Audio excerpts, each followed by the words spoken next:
আসসালামু আলাইকুম প্রিয় ফেসবুক বন্ধুরা। আজকে আপনাদের সামনে আসছে আরেকটা নতুন ভিডিও নিয়ে।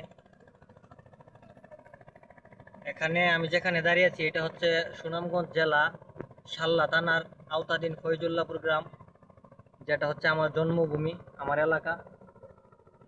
এখানে আছি কুশিয়ারা কালনী নদীর পাড়ে। এখানে দেখতে পাচ্ছেন যে আমার পিছনে একটা নদী আছে। এই নদীটা আমাদের গ্রামের জন্য একটা কাল।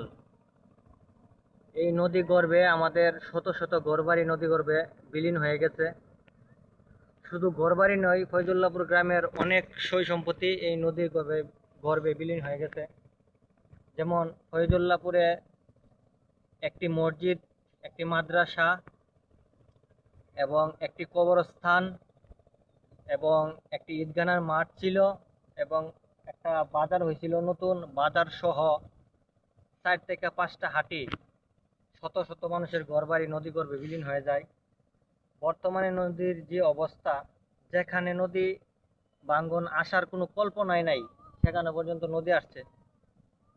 এখন বর্তমানে আছে আপনার শরীফুদ্দীন মাস্টার সাহেবের বাড়ি নদী ভাঙ্গনের মুখে, এবং কি শরীফুদ্দীন মাস্টার সাহেবের ঘরও ভাঙ্গা হয়েছে।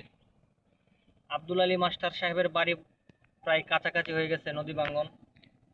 এখানে আছে নদী ভাঙ্গনের মুখে বর্তমানে আছে হাজী মোহাম্মদ আবু তাহের মিয়া, সাবেক মেম্বার মোহাম্মদ রোশন আলী মিয়া,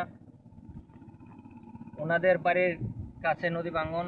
আর শত শত ঘরবাড়ি দেখতে পাচ্ছেন, হাওড়ে যত ঘরবাড়ি আছে সবগুলা নদী ভাঙ্গনে উইটা উইটা একবারের বদল 3 বার 4 বার ঘরবাড়িগুলো তারা ভাঙছে বাঁধছে, একবার ভাঙছে আবার ভিতর বাঁধছে, আবার ভাঙছে আবার ভিতর বাঁধছে। এই জন্য সবার কাছে আমার অনুরোধ, আপনারা ভিডিওটা একটু শেয়ার করবেন। দেশে এবং দেশের বাইরে যারা আছেন আমার বন্ধু বান্ধব, সবার কাছে আমার অনুরোধ আমাদের যাতে ভালো হয়, এই জন্য ভিডিওটা একটু শেয়ার করবেন। সবাইকে অসংখ্য ধন্যবাদ। আমি আর কথা বাড়াতে চাই না, সবাই ভিডিওটা একটু শেয়ার করবেন। সবাইকে ধন্যবাদ।